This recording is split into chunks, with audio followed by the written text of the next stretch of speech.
Selamat datang kembali di Pacelaton RRI Yogyakarta. Apa kabar? Ya, pastinya kalau hari ini kita ketemu di Pacelaton semuanya happy ya.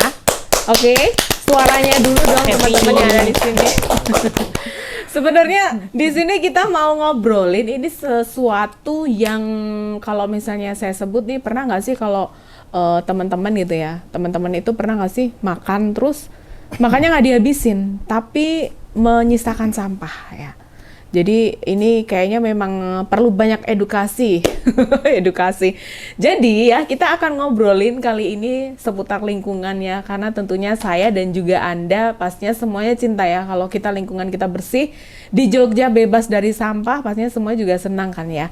Nah, jadi kita akan ngobrolin yang memang sangat dekat dengan keseharian kita ya. Setiap kita makan, gimana sih caranya biar kita itu tidak banyak membuang sampah. Karena ternyata ya ini sepele, tapi ternyata Indonesia di Asia Tenggara itu kita itu bukan yang nomor satu yang baik-baik ya, tapi ternyata kita nomor satu yang paling banyak membuang sisa sampah makanan. Sampah sisa makanan, sorry kebalik ya. Sampah sisa makanan yang terbanyak. Ini data tahun kemarin bahkan ya. Data tahun kemarin dari United Nations Environment Program itu lebih dari 20 juta sampah sisa makanan. Serem banget ya kan. Nah ini Indonesia yang tertinggi di Asia Tenggara dan sisa makanan ini sebenarnya tidak hanya menghasilkan sampah yang memang bau sekali, tapi ternyata juga mengakibatkan bisa seperti bau yang kemudian menghasilkan metana yang pada akhirnya akan berdampak pada pemanasan global. Tapi sebenarnya seperti apa sih ilmiahnya? Nanti kalau soal ilmiahnya saya tentunya nggak bisa menjelaskan ya. Tapi saya sudah punya ahlinya di sini karena kita akan ajak ngobrol-ngobrol mereka ini ya dari Universitas Gadjah Mada Yogyakarta yang memang nanti pas banget kalau di sini kita akan tanya. Kita akan sapa dulu tamu saya yang pertama ini ada Profesor Jati ya. Lengkapnya saya akan bacakan, ini ada Profesor Dr. Rere Nat. Ini apa ya maksudnya ya?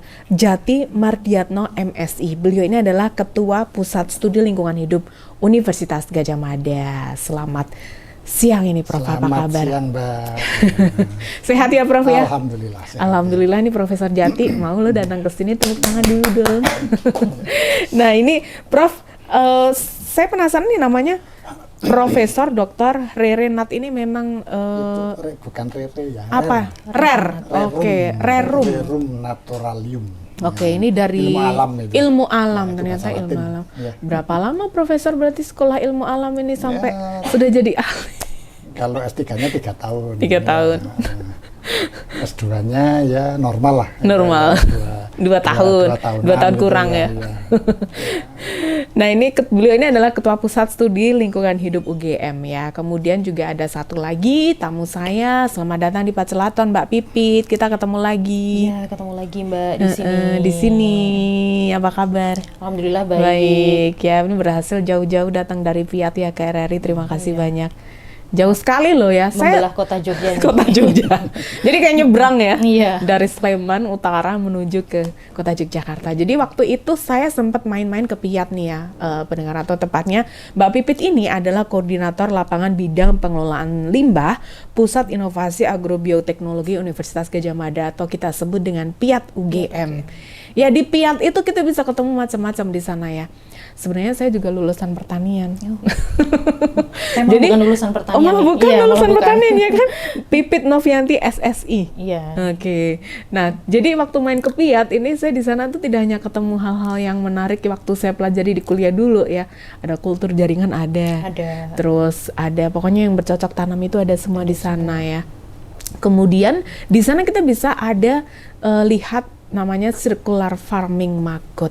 Nah, di sini kita sebenarnya mau ngomongin si maggot ini yang kecil, saya sebut kecil, kemudian rakus, tapi ternyata dia adalah penyelamat bumi. Setuju ya? Kalau penyelamat bumi ya, Prof ya? Ya setuju. Setuju, oke. Nah, kali ini sebenarnya kita mau ngublek-ngublek dulu nih tentang metana nih, Prof. Sebenarnya mungkin kalau penjelasan ilmiahnya pastinya semua juga pengen tahu nih. Metana sebenarnya itu seperti apa sih, Prof?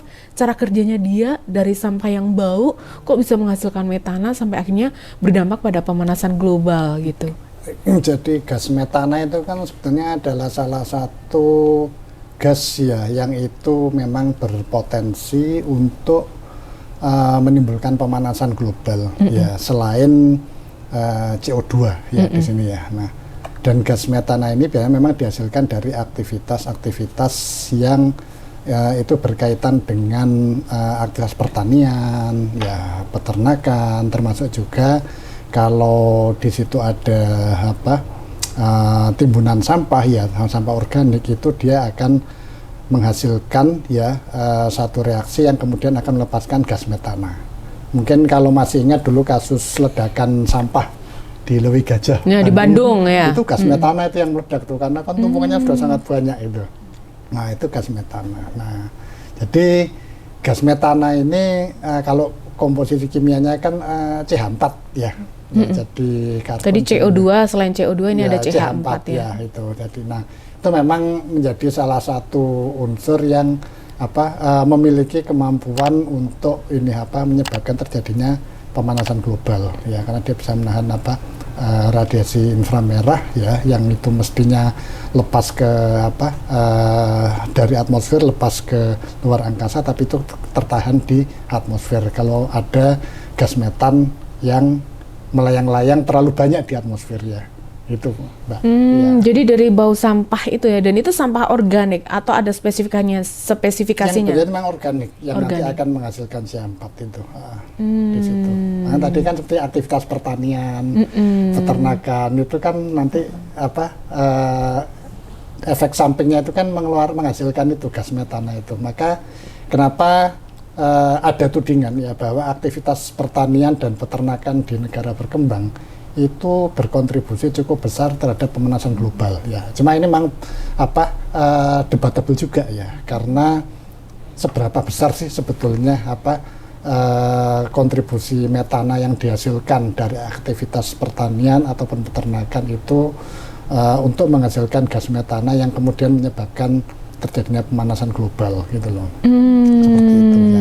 Memang sekarang ini yang paling besar itu yang CO2 dari industri, kemudian asap kendaraan itu yang paling banyak itu. Ya. Kalau negara berkembang kita dong ya, Prof ya? Ya salah satunya. Salah satunya. Sedih banget ya. Padahal pertanian kita yang utama ya, Prof ya. Oke, tapi ini sebenarnya kalau saat ini apakah gas metana juga menjadi perhatian besar ini, Prof? Karena kan dalam konteks perubahan iklim gitu ya. Ini kan Indonesia nih menduduki peringkat pertama untuk data yang tahun kemarin tahun 2024 itu untuk sampah sisa makanan itu, Prof. Jadi untuk sampah sisa makanan ya, nah ini memang tadi kalau kita mau bijak ya makan tuh ya saat lapar dan berhentilah makan sebelum kenyang gitu ya. Jadi ya secukupnya saja. Nah, kalau misalnya ada kondangan atau apa gitu ya itu ya nggak usah kalap lah, secukupnya saja. Kalau istilahnya itu ya tombol pingin itu aja ya. Istilahnya hanya untuk mengobati keinginan itu aja. Jadi nggak usah banyak. Nah, kembali tadi ya, jadi memang kalau kemudian timbunan sampah sisa makanan tadi sebenarnya banyak, nah itu kan nanti sebetulnya itu kan organik ya, sampah-sampah organik. Sebenarnya sampah organik itu pengolahannya itu lebih mudah ya, karena dia kan akan cepat terurai. Cuma mengurainya itu memang akan lebih baik kalau dengan cara-cara yang organik juga. Nah, jadi disinilah sebetulnya bagaimana mekanisme penguraian sampah organik tadi ya yang tepat ya, yang itu nanti tidak menimbulkan efek samping yang nanti bisa mengganggu kelestarian lingkungan tadi. Itu yang penting. Yang penting. Tapi sebenarnya seberapa besar nih peran TPA ini, Prof, dalam menyumbang emisi metana di Indonesia ini? Nah ini, jadi sebenarnya TPA itu kan sebenarnya bukan tempat penimbunan sebetulnya, harusnya. Tempat pengolahan. Tempat pengolahan ya, tempat pengolahan sampah. Makanya ada istilahnya TPST, tempat pengolahan sampah terpadu. Ya, cuma akhirnya kan menjadi tempat pengumpulan sampah terpadu. Jadi cuma dikumpulkan aja. Nah, itu yang sebetulnya model ya timbun ya sampah itu sekarang sudah banyak ditinggalkan harusnya. Ya. Karena di situ sebetulnya nanti permasalahan lingkungan akan muncul ya. Karena di TPA tadi itu sampah itu campur aduk, entah itu organik, yang non organik, ada plastik dan sebagainya ya. Belum lagi kalau kita nggak memisahkan antara sampah yang itu sebenarnya masuk kategori limbah B3, misalnya apa, baterai. Ya, baterai itu masuknya kategori B3 itu ya. Bukan hanya aki loh, tapi baterai biasa itu juga. Baterai biasa ya. Iya, itu artinya dipisahkan harusnya. Nggak boleh langsung campur gitu aja. Iya, padahal biasanya campur gitu aja. Dan itu nanti ya kalau nanti hujan, nah, di tempat penimbunan sampah tadi kalau hujan, maka efeknya nanti air hujan tadi kemudian akan melarutkan unsur-unsur dalam sampah tadi menjadi air lindi. Nah, air lindi ini juga nanti akan mencemari lingkungan juga. Oh, baru tahu loh. Jadi baterai ya bahkan ya. Iya, baterai itu Baterai juga yang bisa. kena hujan itu juga bisa Ya, menghasilkan bukannya air baterainya, lindi. tapi tadi tumpukan Sampahnya tadi. ya. Itu kan campur aduk ya, organik, anorganik. Ya, unsur-unsurnya itu kalau kena air hujan itu akan larut terbawa air tadi yang akan jadi air lindi yang itu mencemari lingkungan. Biasanya itu kan nanti warnanya ya abu-abu gelap gitu. Nah, itu lalu bau. Tapi kalau misalnya disebut ini, Prof, jenis-jenis sampah tertentu ini, Ya. apa saja sih sebenarnya yang bisa menghasilkan gas metana? Karena kalau organik ini kan luas ya, daun yang rontok dari pohonnya. Kemudian kalau kita juga masak nih, ibu-ibu masak ya kan, sayurnya nggak semuanya dipakai, dibuang Ya, gitu, ya. mentah gitu. Ya, ya. Itu sampah apa saja gitu? Jadi ya sebenarnya kalau yang penghasil gas metana sebetulnya itu kan hampir semua sampah organik itu berpotensi menghasilkan gas metana gitu. Iya. Nah, tadi saya sampaikan aktivitas pertanian, peternakan itu kan semua kan aktivitas organik semua itu ya. Limbah dari ternak itu ya, kemudian jerami itu yang atas pertanian, pupuk-pupuk yang dipakai itu kan Pupuk kompos iya, itu. juga. Berarti pupuk kompos juga bisa menghasilkan metana itu tadi? Ya tergantung nanti bagaimana pemanfaatannya nanti itu. Ya. Berarti pada akhirnya juga akan ada ini ya, semacam bagaimana sih pemakaian pupuk kompos yang tepat supaya tidak menghasilkan metana itu tadi ya, Prof? Ya, itu. Waduh, rumit juga ya. Iya. Nah ini kan seperti tadi ya, kita kan memang sebenarnya ini tadi yang saya sebut maggot. Maggot ya. ini kan di Piat UGM kan Ya. sudah diberlakukan adanya semacam circular farming gitu ya. Jadi ternyata maggot ini kalau semuanya juga tahu gitu ya. Jadi maggot ini ternyata dia kecil, rakus, tapi juga penyelamat bumi. Dan tadi Profesor juga sudah setuju nih, Profesor Jati ya, bahwa dia penyelamat bumi. Nah sebenarnya tercetusnya maggot ini tuh sejak kapan sih dari Piat UGM sampai akhirnya juga membudidayakan maggot ini nih Mbak Pipit?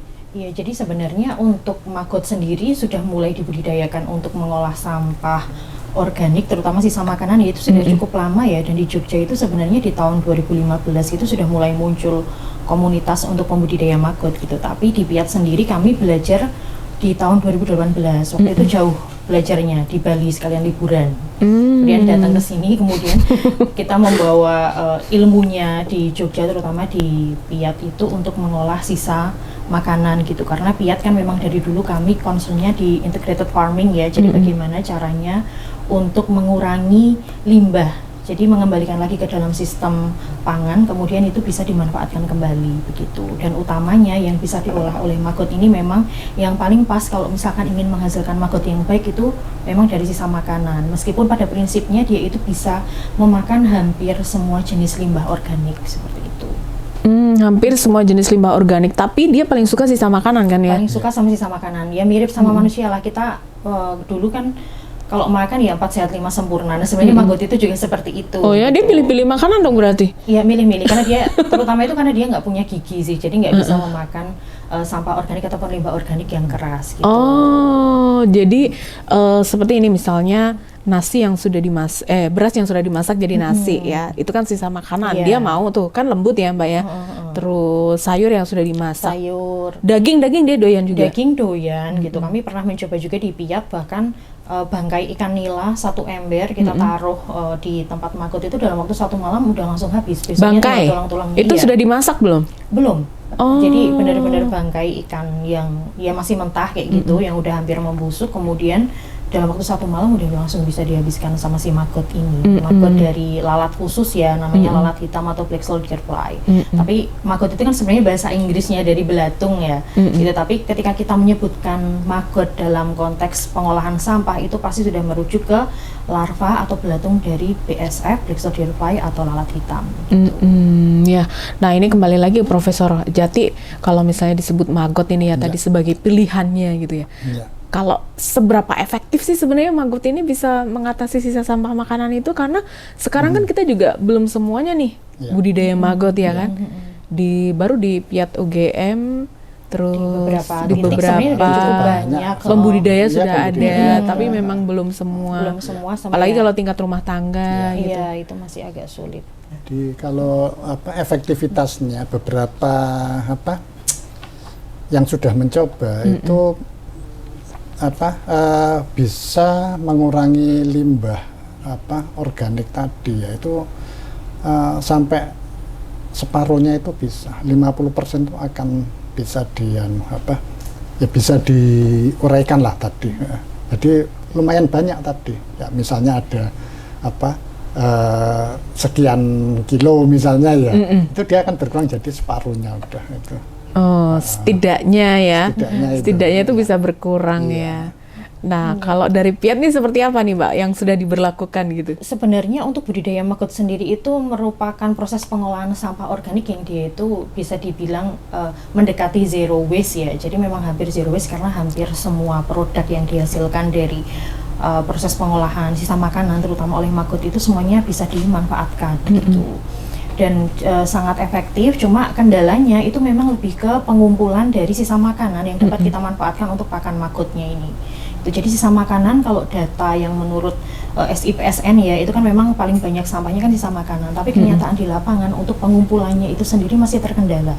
Jadi meskipun di Jogja ini awal-awal juga memang sudah banyak pembudidaya maggot, tapi jatuh bangunnya para pembudidaya itu juga dari sulitnya untuk upaya pengumpulan sisa makanan. Karena dulu di awal-awal kami itu harus membeli sisa makanan gitu. Jadi satu ember yang full misalkan isinya itu sisa makanan itu harganya 18.000 sampai 20.000. Kemudian setelah TPA Piungan tutup ternyata harganya udah mulai turun nih gitu.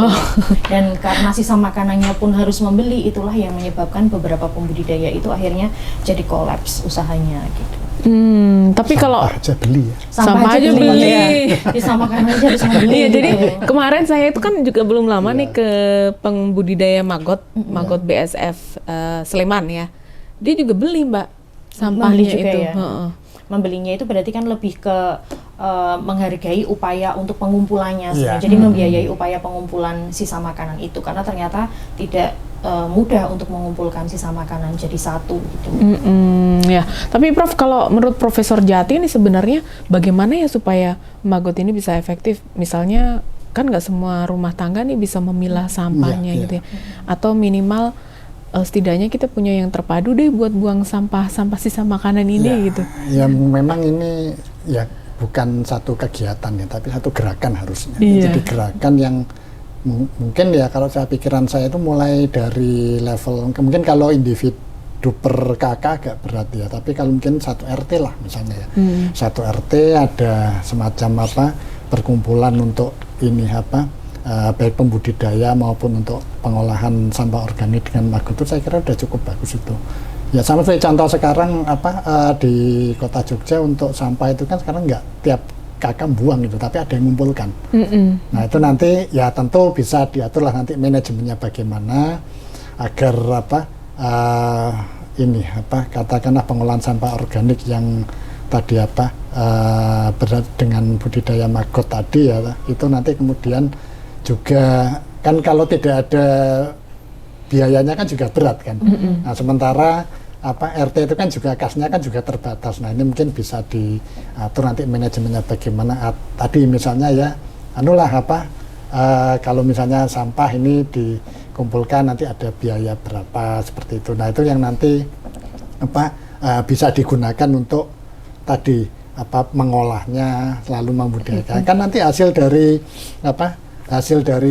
ini pengolahan sampah dengan maggot tadi itu kan nanti juga bisa kembali lagi misalnya dalam bentuk kan itu sisanya kan bisa untuk itu ya pupuk juga ya itu Iya, ya. Untuk nah ini pakan ternak juga itu kan juga bisa. Jadi kan ada ini tadi ekonomi sirkular kan jalan di situ. Ya ini kan belum diceritakan nih Mbak. Mbak Iya. Pipit cerita dulu dong. Jadi UGM itu memang ini ya ingin menerapkan ekonomi sirkuler di lingkungan kampus. Jadi kalau di PIAT tadi itu namanya integrated farming atau circular farming, pertanian sirkuler itu sebenarnya merupakan salah satu bagian dari upaya untuk menjalankan ekonomi sirkuler di internal UGM. Jadi sebagai contoh untuk pengolahan menggunakan maggot yang ada di sana itu salah satu sumber pakan utama untuk maggot itu adalah sisa makanan yang berasal dari rumah sakit akademik UGM itu, dan mereka sudah bisa memilah dengan sangat baik. Jadi campuran plastiknya itu sangat sedikit, itu mungkin hanya sekitar 2-5% ya gitu. Kemudian di sana untuk sisa makanannya kami olah, hasilnya kan maggot untuk pakan ikan.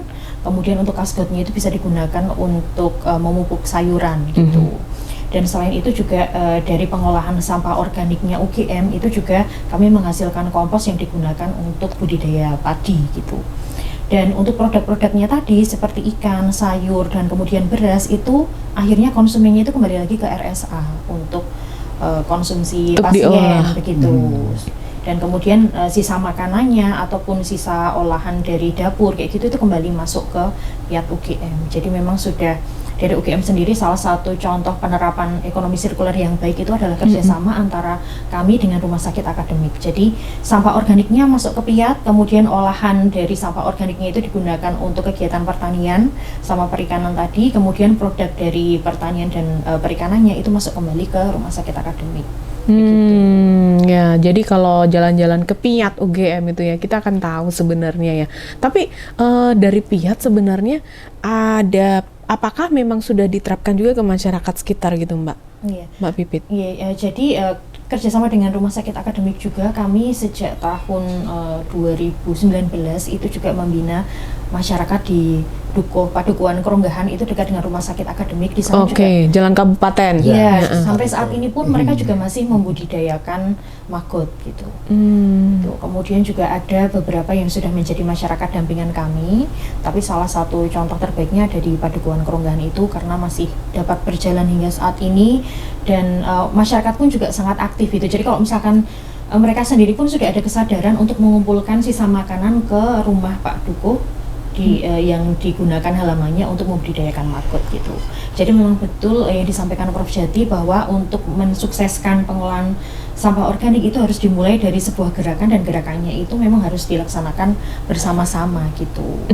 Jadi kayak tadi ya, satu RT gitu ya. Satu RT Harus kompak mengumpulkan dulu ya. Kan, Iya, kan kita juga pengen ya nggak ada darurat sampah ya, Iya. Prof ya, di Jogja ya. Seperti itu. Seperti itu pengennya.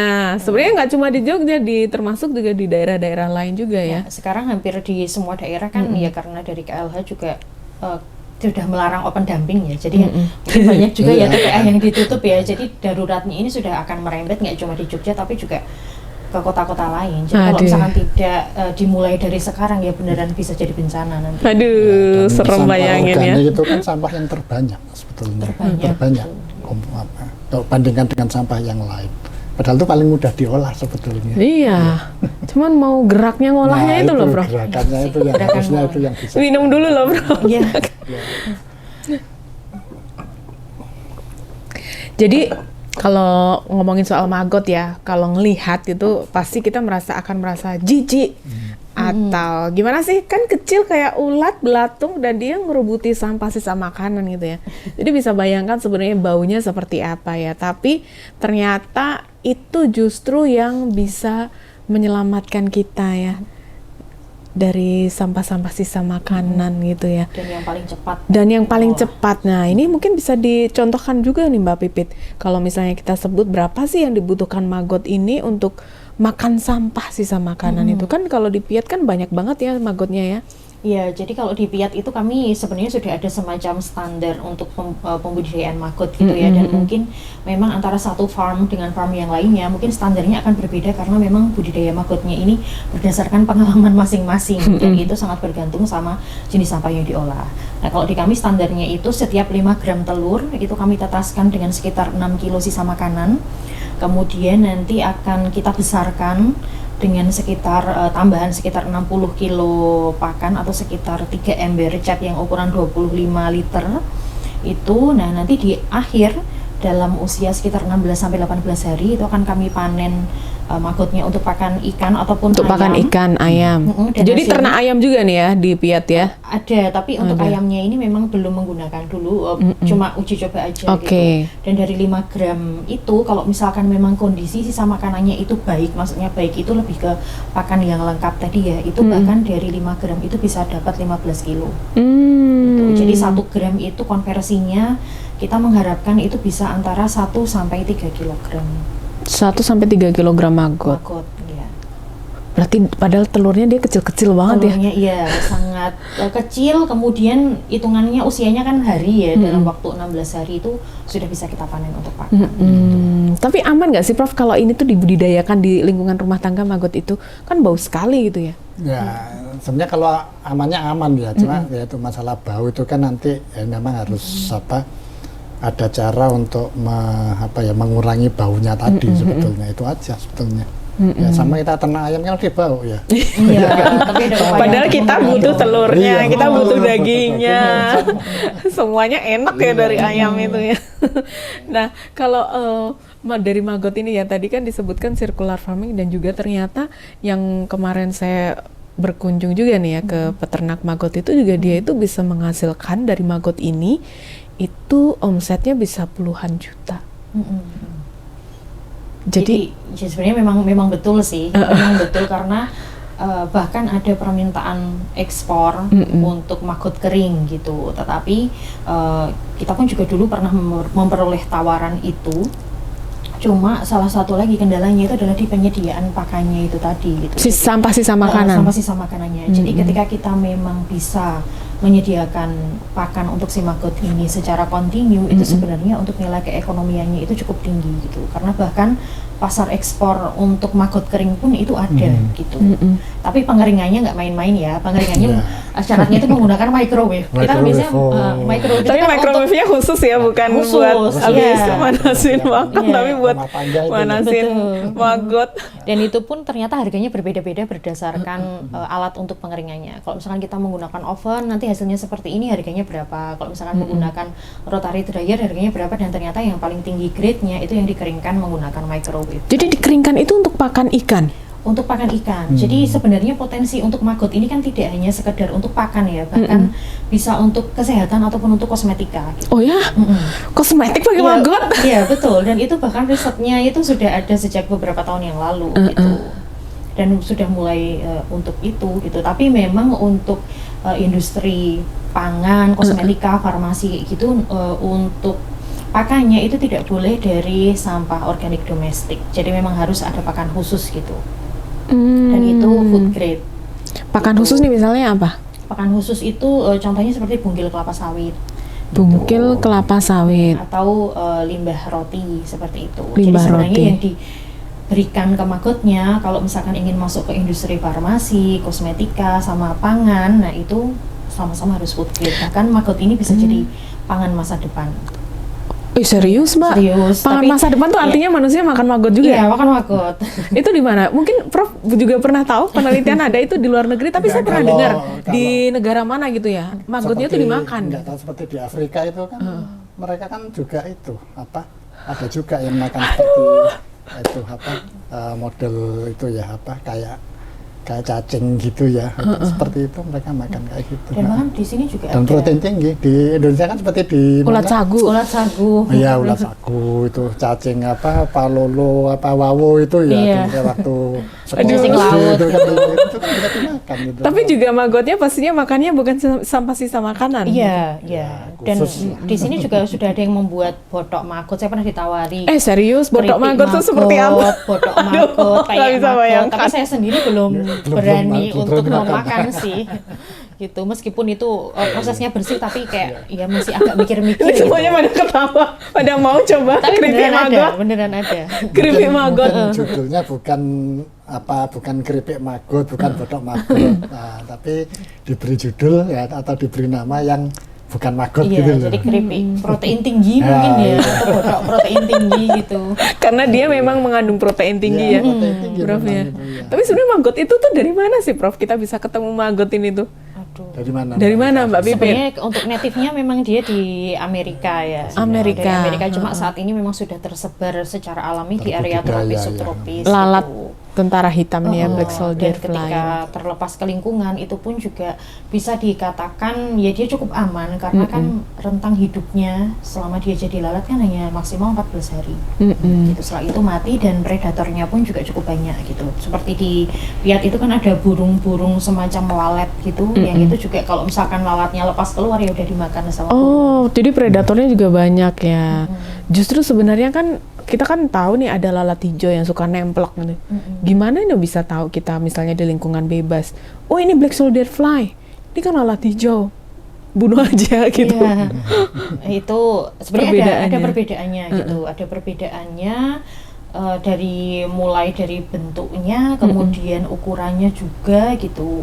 Dan itu mungkin kalau misalkan hitungannya orang yang masih awam, memang untuk membedakan masih belum bisa ya gitu. Tapi kalau yang sudah terbiasa membudidayakan maggot dan mengenali maggot, itu akan sangat mudah untuk membedakan gitu. Termasuk salah satu pencemar dalam proses budidaya maggot kan sebenarnya larva dari belatung dari lalat hijau atau lalat rumah ya. Dan itu biasanya cenderungnya dia akan memisah dari koloni maggotnya. Jadi karena dia memerlukan mungkin udara yang lebih banyak oksigennya ya gitu. Jadi kalau maggot itu kan dia bisa bertahan di lingkungan yang tidak terlalu banyak udaranya gitu. Tapi kalau belatung-belatung yang lain itu biasanya dia akan memisah di permukaan gitu. Jadi nanti kalau misalkan ada kumpulan belatung itu akan dengan mudah bisa dikumpulkan dan dimatikan gitu. Jangan sampai dia berubah jadi lalat karena kan vektor penyakit ya.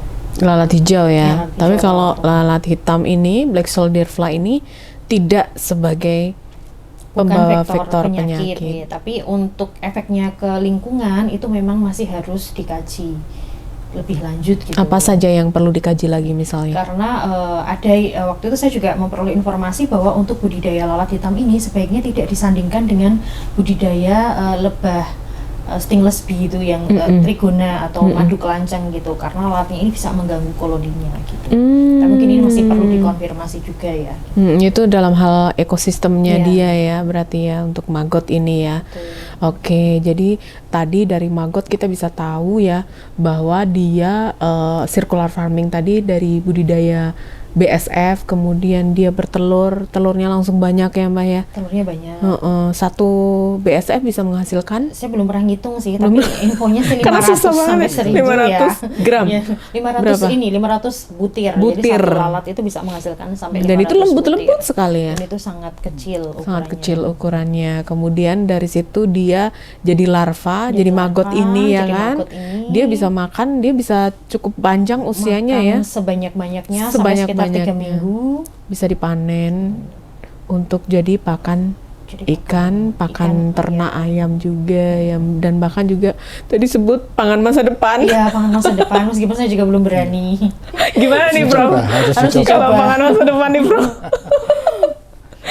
Tapi sebagai penyelamat lingkungan ini, Prof, artinya kan di sini seberapa optimis sih, Prof, dengan ada misalnya nih kita ambil contoh satunya iya. solusi ini kan alternatif ya, Iya. maggot ini sebagai alternatif tuh seberapa optimis sih, Prof, bisa mengatasi permasalahan lingkungan kita gitu. Kalau saya sih optimis sih ya, kembali kepada ini aja, kembali kepada niat saja sebetulnya ya. Jadi kalau memang kadang itu gini harus ada bukti, harus ada contoh nyata seperti apa dulu ya, nanti baru mungkin orang itu akan tertarik untuk mengikutinya gitu. Jadi kenapa saya katakan ini harus ya jadi gerakan gitu loh, bukan hanya satu kegiatan. Kalau gerakan kan nanti semua akan ikut gitu. Ya. Tapi agar semua bisa dan bersedia untuk ikut, itu harus ada contoh nyata yang mulai dari nol sampai dengan jadi seperti apa, nanti baru orang akan ikut. Kalau Mbak Pipit nih seoptimis apa? Karena Mbak Pipit ini kan tiap hari nih sama maggot nih Iya. hidupnya di Piatu GM. Optimis banget sih gitu, karena semakin lama kan ternyata pakan ternak pun juga semakin mahal ya, karena ketergantungan kita terhadap ekspor tepung ikan gitu. Jadi kalau misalkan nanti gerakan untuk pemilahan sampah ini sudah bisa dilaksanakan dengan baik, pengangkutan sampah sampahnya dan pengumpulannya juga bisa diatur gitu, itu sebenarnya potensi untuk pembudidayaan maggot kan otomatis meningkat ya gitu. Dan maggotnya dapat dimanfaatkan untuk substitusi pakan gitu. Memang belum bisa menggantikan 100%, tetapi setidaknya sudah bisa mengurangi ketergantungan terhadap pakan pabrikan. Oke, setidaknya ya sudah mengurangi ya. Nah ini selanjutnya nih mungkin Prof. Jati juga bisa menyampaikan pesan nih ke teman-teman muda. Bagaimana sih kita bisa melakukan gerakan ini bersama-sama gitu? Ya, pesan saya kepada generasi muda ya, yang penting ya niatkan untuk keberlanjutan lingkungan ini. Jadi gerakan ini budidaya maggot ya, pengolahan sampah organik seperti ini ya niatkan untuk membangun lingkungan yang lebih baik di masa yang akan datang gitu. Ya. Oke ya, karena masa depan juga buat generasi Buat muda mereka juga ya. iya. Kalau Mbak Pipit gimana nih? Kalau saya untuk semua generasi aja. Semua generasi. Untuk semua generasi. Di sini muda semua loh. Iya. Iya, mudah semua ya. Iya. Jadi untuk semua generasi harapannya sih tetap mencoba untuk mengolah sampah organik mulai dari sumber, meskipun mau tinggal kayak di apartemen, mau tinggal di desa, mau tinggal di kota, itu sebenarnya tidak menjadi alasan untuk tidak memulai untuk melakukan pengolahan sampah organik, karena pengolahan sampah organik ini sebenarnya yang anti gagal gitu. Dan itu bisa melatih kita untuk bisa lebih disiplin dalam mengonsumsi sesuatu juga. Oke, ya itu dia ya, lebih disiplin mengkonsumsi. Dan maggot ini ya ternyata dia kecil tapi penyelamat bumi. Setuju ya Prof ya? Oke, Kecil-kecil kalau cabai rawit. kecil-kecil cabai rawit. Oke, kalau gitu kita pamit dulu ya Prof ya dari Pacelatmen. Mungkin salam lingkungan gini ya Prof ya. Salam lingkungan. Salam lingkungan. Sampai ketemu, salam lestari. Kita ketemu lagi di Pacelatmen edisi yang lain. Sampai jumpa. Sampai jumpa. Sampai jumpa.